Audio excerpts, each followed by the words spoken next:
اگر ایسی بات ہے حضرت تو پھر اپن نے ایک قرات کو متعین کیوں کیا؟ ایک قرات کو جو ہے قرآن کی جو ہے ایک ہی قرات، حالانکہ ساتوں کے ساتھ اور 9 بہت بعض اچھا اعتراض ہے، اس میں بہت آیا اچھا، روایت میں، میں سمجھ گیا تو حضرت آپ التزام کر لیا اپن نے ایک قرات پہ، ایک میں قرات کو سمجھ اپن نے گیا، فکس کر لیا. سمجھ گیا قیرت والا اعتراض سمجھ گیا میں میرے بھائی. جی تقلید کی یہاں بھی جو ہے یہ بنیادی نقطہ فراموش کر رہے ہیں کہ تقلید کہاں ہوتی، تقلید کا محل کیا ہے؟ مسائل اجتہادیہ. اور یہ جو قیرت ہے یہ روایت ہے، اجتہاد نہیں ہے. جو قیرت ہے نا یہ روایت ہے، یہ اجتہاد نہیں ہے. سمجھ رہے ہیں؟ حضرت اس میں اختلاف ہوا ہے حضرت، سنو نہیں سنو، تقلید اس میں کہاں اختلاف ہوتی ہے؟ ہوا ہے. ارے سنو، تقلید روایت بیان کرنے میں تقلید نہیں ہوتی ہے. اگر کوئی خبر کسی کو دے رہا ہے، خبر ماننا یہ تقلید نہیں ہے. کسی کی بات ماننا. قیرت میں کیا ہے؟ ایک بات کو یعنی جو آدمی جو قاری کہہ رہا ہے کہ اس کو ایسے پڑھا جائے گا، کیا وہ اپنی اجتہاد سے کہہ رہا ہے؟ اجتہاد نہیں، روایت ہے. وہ آپ جا کے اپنے علماء سے کنفرم کرو. جو قرآن کی قیرت ہے وہ نہیں قیرت کی بنیاد اجتہاد پر نہیں ہے، وہ روایت ہے. روایت صحیح ہو سکتی ہے، اس پہ بحث ہوتی ہے، لیکن وہ پوری چیز روایت ہے، وہ تقلید نہیں. جیسے محدثین روایت بیان کرتے ہیں نا، اللہ کے رسول کی حدیث حدثنا فلاں حدثنا فلاں حدثنا فلاں، تو یہ جو سلسلہ سند ہے محدثین کا، یہ سند روایت ہے، تقلید نہیں ہے. امام بخاری اگر اپنے استاد سے کوئی بات نقل کر رہے ہیں، حدیث بیان کر رہے ہیں، تو اپنے استاد کی تقلید کر کے حدیث نہیں بیان کر رہے ہیں، وہ استاد سے روایت کر رہے ہیں. ایسے قرہ کی وہ روایت ہے، اور روایت میں تقلید نہیں ہوتی میرے بھائی. حضرت معذرت چاہتا ہوں، میں آپ کو ٹوک رہا ہوں، کیونکہ محدث جو حدیث لیتا ہے راوی سے اور راوی جو اس کو بتاتا ہے تو یہ تقلید نہیں ہے. لیکن محدث جب حکم لگاتا ہے اجتہاد کرنے کے بعد، وہ جو اجتہاد لگایا اس میں صحیح یا ضعیف کا، اس کو ماننا تقلید ہے. اسی طرح سے قرآن کی جو قرات ہے اس کے اندر اختلاف ہے، اسی لیے تو 7 اور 8 اور اس میں بھی سن لو قرآن کی جو قرات ہے، جیسے حدیث ہے نا، حدیث روایت کے امام بخاری، آپ نے کہا کہ وہ تقلید نہیں ہے، لیکن حدیث کو لے کے جو حکم لگتا ہے اور جو فیصلے ہوتے ہیں وہ اجتہاد ہے. ایسے قرآن میں بھی ہے، جو قیرت ہے وہ جو ہے اجتہاد نہیں ہے نہ وہاں تقلید ہے. ہاں، اس قیرت کی بنیاد پر اگر کوئی اس آیت سے استدلال کرتا ہے اور کوئی شرعی مسئلہ بتاتا ہے، وہ اجتہاد ہے، ہم کہتے ہیں وہ اجتہاد ہے. لیکن قیرت کو نقل کرنا کہ یہ ایسے پڑھا جائے گا، یہ سماعی ہے، اجتہادی نہیں ہے. آپ مجھے یہ بتا دیجئے کہ جو قیرت ہے وہ روایت کی بنیاد پر نقل ہوتی ہے، ایک عالم اپنا اجتہاد کر کے قیرت بناتا ہے کہ ایسے پڑھا جائے گا، تو جو قاری کہتا ہے یہ ایسے پڑھا جائے گا، یہ اس کا اپنا اجتہاد ہوتا ہے، اس کی روایت ہوتی ہے؟ بتا دیجیے. اختلاف ہوا کیوں حضرت؟ آپ نے جب مجھ سے سوال کیا، اختلاف ہونے کی بنیادی یہی کہ اس میں تمام قاریوں کا یہ اختلاف ہے اس کے اندر. ٹھیک ہے، میرا سوال یہ ہے کہ قراء نے جو قرات بیان کی ہے وہ اجتہاد کر کے بیان کیا ہے یا روایت کر کے بیان کیا ہے؟ اپنے ماقبل سے ہے نا حضرت، اجتہاد ہے. جی حضرت اجتہاد ہے، اسی لیے تو اختلاف ہوا ہے، اسی لیے 7 میں اختلاف ہوا، 8 میں اختلاف ہوا. ہاں رک جائیے. ایسے ہی جو محدثین حدیث بیان کرتے ہیں اپنے اپنے اساتذہ سے، وہ ان کا اجتہاد ہے، وہ روایت ہے، وہ بھی اجتہاد ہے. محدثین کا حکم لگانا یہ اجتہاد ہے حضرت. ارے بھائی، میں روایت بیان کرنے کی، جیسے صحیح بخاری، امام بخاری کہتے ہیں ہم سے فلاں نے بیان کیا، سن کے ایسے آگے نقل کر دیا، تو سن کے جو نقل کر دیا وہ اجتہاد ہے. نہیں وہ اجتہاد نہیں، میں آپ کو بولا کہ جو محدث نے حکم میں بھی، تو قرات میں بھی میں آپ کو سمجھا. آپ کا جو نقطہ ہے نا کہ ان میں اختلاف، روایت میں بھی اختلاف ہوتا ہے. آپ جو یہ کہہ رہے ہیں نا کہ قراتوں میں اختلاف کہاں سے آ گیا، تو اختلاف اس بات کی دلیل نہیں کہ آپ اس معاملے کو اجتہادی بول دو، یہ اس بات کی دلیل نہیں. جیسے حدیثوں میں بھی ہوتا ہے، جس کو آپ اجتہاد نہیں مانتے، جو خود کہہ رہے ہو کہ اجتہاد نہیں ہے، تو حدیثوں میں بھی ایک حدیث کو، یعنی ایک استاد ہے، اسی ایک استاد سے 10 شاگرد بیان کر رہے ہیں، ان میں سے کوئی اجتہاد نہیں کر رہا ہے، لیکن انسان کا دماغ ہے، انسان کی عقل ہے، انسان کا ضبط ہے، وہ انسان ہے، تو وہ حدیث کو روایت کرنے میں چوک ہو جاتی ہے، اختلاف ہو جاتا ہے. لیکن یہ اختلاف اس بات کی دلیل نہیں کہ یہ لوگ اجتہاد سے بولتے نہیں، بھائی اپنے حافظے سے بولتے ہیں، اپنے سماع سے بولتے ہیں کہ ہم نے فلاں سے سنا ہے. تو محدثین میں بھی اختلاف ہوتا ہے، جہاں آپ تقلید نہیں مان رہے ہو، جہاں آپ کہہ رہے ہو کہ محدثین کا حدثنا کہہ کے روایت بیان کرنا یہ اجتہاد نہیں ہے، یہاں بھی اختلاف ہو جاتا ہے. حدثنا کہہ کے اپنے استاد سے ایک آدمی وہ بیان کرتا ہے، دوسرا آدمی کچھ اور بیان کرتا ہے. ہماری تراویح پہ بحث ہوئی تھی نا، یزید بن خزیفہ اپنے استاد سے، سیم استاد ہے، کچھ بیان کر رہے ہیں، محمد کچھ بیان کر رہے ہیں، ایک ہی استاد ہے، الگ الگ بیان کر رہے ہیں. ان دونوں کا اجتہاد نہیں ہے، دونوں کے حافظے کا مسئلہ، ضبط کا مسئلہ ہے. ایسے جو قرات ہے، قرآن کی جو قرات ہے، یہ قراء اجتہاد کر کے نہیں بتاتے کیسے پڑھنا ہے، یہ ان کی روایت ہوتی ہے میرے بھائی. اچھا کفایت بھائی، اگر یہ قرات کو جو ہے اجتہاد کہیں گے تو یہ بہت بڑا الزام ہو جائے گا. یعنی کوئی چھوٹی بات نہیں ہے, بہت سخت الزام ہوگا. ایک عبارت میں نے امام ابن تیمیہ کی ایک عبارت میں نے امام ابن تیمیہ کی عبارت میں نے بھیجی, اس کو لگا دیں ارشد بھائی, یا شیخ کفایت اگر واٹس ایپ کھلا تو پڑھ کے سنا دیں. مجھے اگلے ہفتے کا ٹائم دیجیے, میرا بیٹری لو ہو گئی اس کے لیے. چلیے ٹھیک ہے, ٹائم بھی ہمارا ختم ہو گیا, 1:30 بجے 12:30 بجے کا ٹائم ہے نا, کتنے بجے کا؟ چلیے ٹھیک ہے, اگلے ہفتے آئیے انشاءاللہ بات کریں گے, کوئی دقت نہیں. قیرت والے کے مسئلے میں آپ پڑھ کے اپنے علماء سے بھی بات کر کے آئیے, اپنے علماء سے سمجھ کے. آپ ایسی باتیں مت, آپ کے علماء نہیں مانتے, آپ کے علماء بھی اس کو اجتہاد نہیں مانتے, جہاں تک میں سمجھتا ہوں. آپ پوچھ کے آئیے, کنفرم کر کے آئیے کہ کیا وہ اجتہاد ہے جو آپ یہاں کہہ رہے ہو, وہ شاید آپ کے علماء بھی نہ کہیں. آپ ایک بار پوچھ کے آئیے اپنے علماء سے. جی انشاءاللہ. جی وہ شیخ سرفراز کچھ بھیجے تو لگائیے اس کو.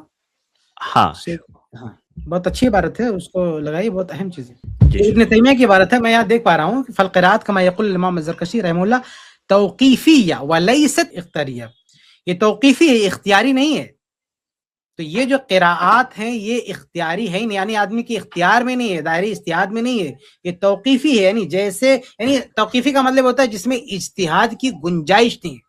توقیفی من و ان, جیسے اللہ کے رسول نے پڑھا ہے, آپ کو سکھایا ہے, ویسے ہی پڑھنا ہے, اس میں آپ اجتہاد کر ہی نہیں سکتے. تو علماء نے بھی باقاعدہ لکھا ہوا, یہ دیکھیے ابن تیمیہ رحمہ اللہ نے لکھا ہے کہ فالقراءات کما یقول الامام الزرکشی رحمہ اللہ توقیفیہ ولیست اختیاریہ. یہ امام زرکشی کی عبارت ہے, اور اس کے نیچے شیخ الاسلام ابن تیمیہ کی عبارت میں نے دیکھی نقل کی ہے. وہ فرماتے ہیں سبب و تنوع القراءات فيما احتمله خط المصحف وهو تجويز الشارع وتسبيغه ذلك لهم اذ مرجع ذلك الى السنه والاتباع لا الى الراي والاقتداء. سبحان اللہ, بہت اچھی بات ہے. وہ دیکھیے ایک صاف صاف امام ابن تیمیہ فرما رہے ہیں کہ مصحف کے رسم الخط میں جن چیزوں کا احتمال تھا ان میں قراءات کے تنوع کا سبب یہ ہے کہ شریعت نے لوگوں کے لیے اس کی اجازت اور گنجائش دی ہے, کیونکہ اس کی بنیاد سنت اور اتباع پر ہے, نہ کہ رائے اور بدعت پر ہے. تو رائے مطلب اجتہاد, نہ اس میں رائے چلے گی, ہاں, نہ اس میں رائے چلے گی, نہ اس میں بدعت چلے گی. امام ابن تیمیہ کا قول. اس کے علاوہ بہت سارے اقوال ہیں. یہ انہوں نے بالکل عجیب سی بات کہہ دی کہ وہ اجتہادات پر مبنی ہے. اجتہادات پہ قرآن کی قراءات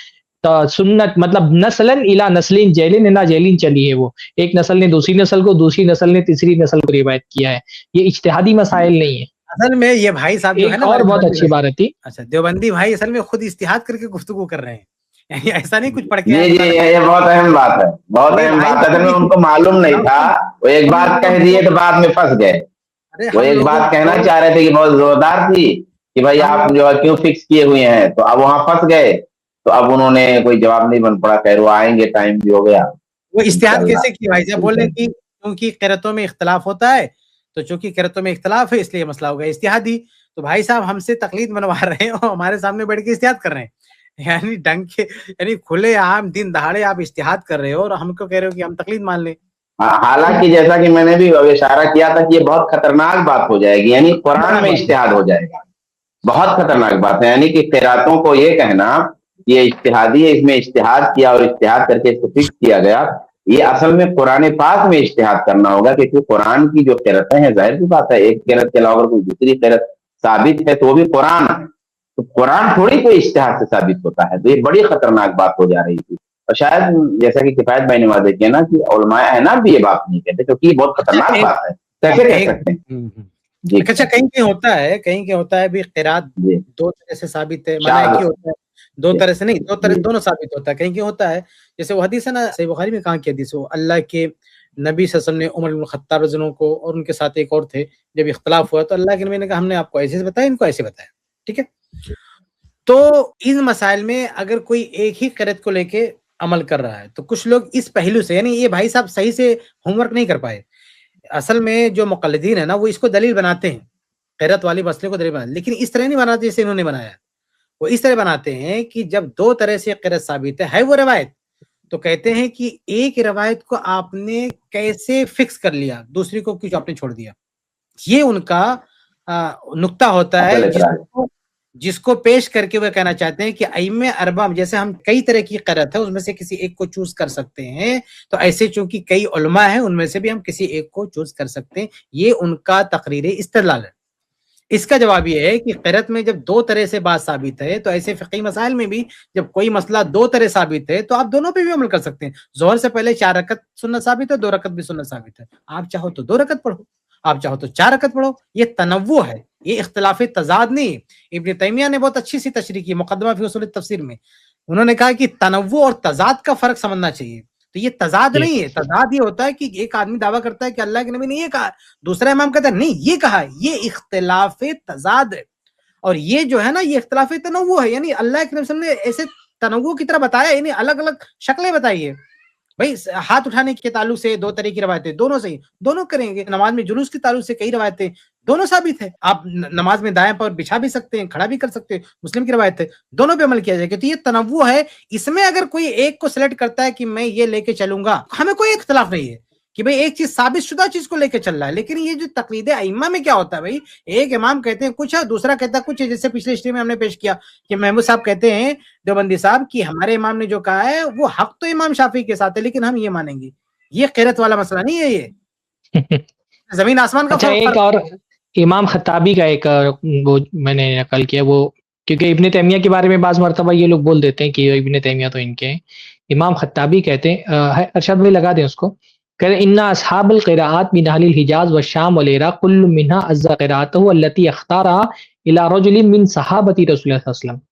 کہ یہ جو بھی قراءات کے اصحاب ہیں, یعنی جن کے نام سے یہ قراءات مشہور ہے, جیسے عاصم ہیں, اسی طرح سے ابن کثیر وغیرہ ہیں, عبداللہ ابن عامر ہیں, کہہ رہے ہیں کہ جو اصحاب قراءات ہیں چاہے وہ حجاز کے ہوں یا شام کے ہوں یا عراق کے ہوں, کل منہم عز قراءته التي اختارها الى رجل من صحابت رسول اللہ صلی اللہ علیہ وسلم. ان میں سے ہر کسی نے جس قراءت کو اختیار کیا انہوں نے اس کو اجتہاد نہیں کہا, انہوں نے اس کو رسول اللہ کے صحابہ کی طرف منسوب کیا. اور جیسے وذالک صحابی قرأ تلک القراءۃ علی النبی, اور وہ جو صحابی جن کی طرف انہوں نے منسوب کیا انہوں نے ان قراءتوں کو اللہ کے نبی صلی اللہ علیہ وسلم سے لیا تھا, اور پورے قرآن میں سے کسی چیز کو انہوں نے مستثنا نہیں کیا. جیسے عاصم ہے, انہوں نے اپنی قراءت کہہ رہے فاسند عاصم قراءتہ الی علی و ابن مسعود. عاصم جو ہمارے مشہور عاصم کی قراءت ہے, کہتے ہیں یہ اپنی قراءت کو حضرت علی اور ابن مسعود کی طرف منسوب کرتے ہیں. اور ابن کثیر اپنی قراءت کو حضرت ابی ابن کعب کی طرف, عبداللہ ابن عامر اس اپنی قراءت کو حضرت عثمان کی طرف منسوب کرتے ہیں. دیکھیے آگے کتنی اہم بات کہہ رہے ہیں, وَهَؤُلَاءِ كُلُّهُمْ يَقُولُونَ, اور یہ سارے کے سارے یہ کہتے ہیں قرأنا علی رسول اللہ صلی اللہ علیہ وسلم, کہ یہ قراءتیں ہم نے اللہ کے رسول سے لی ہیں. وَأَسَانِيدُ هَذِهِ الْقِرَاءَاتِ مُتَّصِلَةٌ, اور ان قراءات کی سندیں متصل ہیں. وَرِجَالُهَا ثِقَاتٌ, اس کے سارے رجال ثقہ ہیں. فالقراءات, دیکھیے اب جو بات ہم کہہ رہے ہیں نا کہ توقیفی ہوتی ہے قراءت, فالقراءات سنت متبعۃ یاخذها الاخر عن الاول عن رسول اللہ صلی اللہ علیہ وسلم, کہ یہ جو قراءات ہیں یہ متبع سنت ہیں, ان میں سے ایک دوسرے سے اس کو لیتا ہے, اور اس طرح سے یہ بات چلتے چلتے یہ سند رسول اللہ تک پہنچتی ہے. تو ایک دم واضح بات ہے یہ کہ قراءات جو ہے وہ اجتہادی نہیں ہوتے. الذین حضرات کو یہ حوالہ نہیں دینا چاہیے کہ قراءت کا حوالہ دیتے قراءت اجتہادی ہے. جی یہ اجتہادی نہیں ہے, اور جب اجتہادی نہیں ہے تو تقلید کمال ہی نہیں ہے, اس میں تقلید ہوتی نہیں ہے.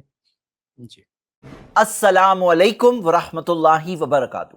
کیا آپ کو پتا ہے آئی پلس ٹی وی کے جو مختلف پروگرامز آپ تک پہنچتے ہیں, دینی programs, Islamic programs, research programs, علمی پروگرامز, یہ سارے پروگرامز کو آپ تک پہنچانے میں کئی اخراجات ہوتے ہیں. علماء جو اپنا وقت دیتے ہیں, اور بہت سارے ایسے کاسٹ جو بیہائنڈ دا سین ڈپارٹمنٹس ہوتے ہیں جو علماء کے علم کو آپ تک پہنچانے میں ذریعہ بنتے ہیں, جیسے technical staff, editors, animators, social media staff, support staff. Technology کا بھی کاسٹ ہوتا ہے, premises cost, travelling cost, equipment. ایک پروفیشنل اسٹوڈیو کو مینج کرنے میں, ایک ٹیم کو مینج کرنے میں بہت سارے کاسٹ ہوتے ہیں.